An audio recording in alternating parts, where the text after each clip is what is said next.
राज्यात, तरी थंडीच्या दवावर ज्वारी बाजरी काढणारी जात आहे आपली। परिस्थिती जेवढी बिकट, हिंदू तेवढाच तिखट। आणि हा डायलॉग बोलायची गरज आता या व्यासपीठावर यासाठी पडली कारण कुणीतरी पुण्याचा रंग बदलण्याचा प्रयत्न करतंय। पण पुण्याचा रंग इतक्या सहजासहजी बदलू शकत नाही, कारण इथं उपस्थित असलेल्या प्रत्येकाच्या बापजाद्यांनी या स्वराज्यासाठी या पुण्यात रक्त सांडलेलं आहे। काही उदाहरणं 2-3 दिवसापूर्वी पुण्यात घडली, त्याच्यावर मान्यवर बोलतीलच, तेवढ्यासाठी हे उदाहरण दिलं। पण आज साहेब आले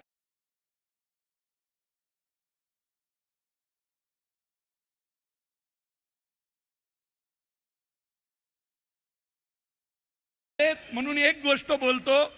माझा धर्मवीर चित्रपट गेल्या वेळी आला आणि त्याच्यातला एक राजसाहेबांचा सीन सिनेमात असलेला कट झाला।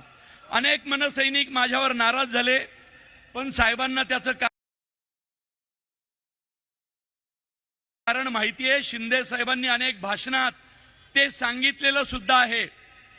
राजसाहेब हे आमचे आदर्श आहेत। कलाकारांच्या पाठीशी एखाद्या पक्षानं किती ठामपणे उभं राहावं हे या शहरातल्या प्रत्येक कलाकारानं अनुभवलेलं आहे। त्यामुळं मुरलीधर मोहोळचा मित्र, मुळशीचा सुपुत्र म्हणून मी तुम्हाला एवढंच आवाहन करतो की पुढचे काही वर्ष आपल्याला खंबीर नेतृत्व देईल असं नेतृत्व भारतीय जनता पार्टीनं पुणे शहराला दिलेलं आहे। त्याला आपल्याला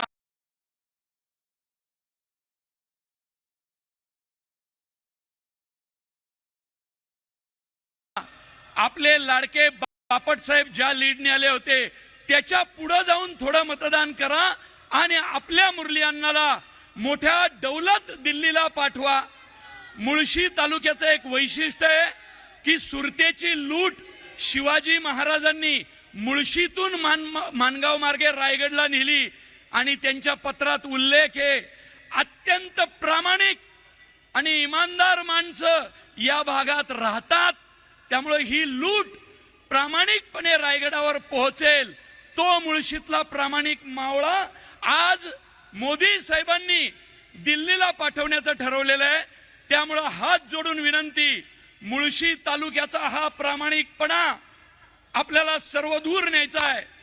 फुटो हे मस्तक तुटो हे शरीर, हिंदुत्वाचा गजर सोडू नका रे, एवढीच विनंती मुरली अण्णाचा मित्र म्हणून करतो। जय हिंद, जय महाराष्ट्र।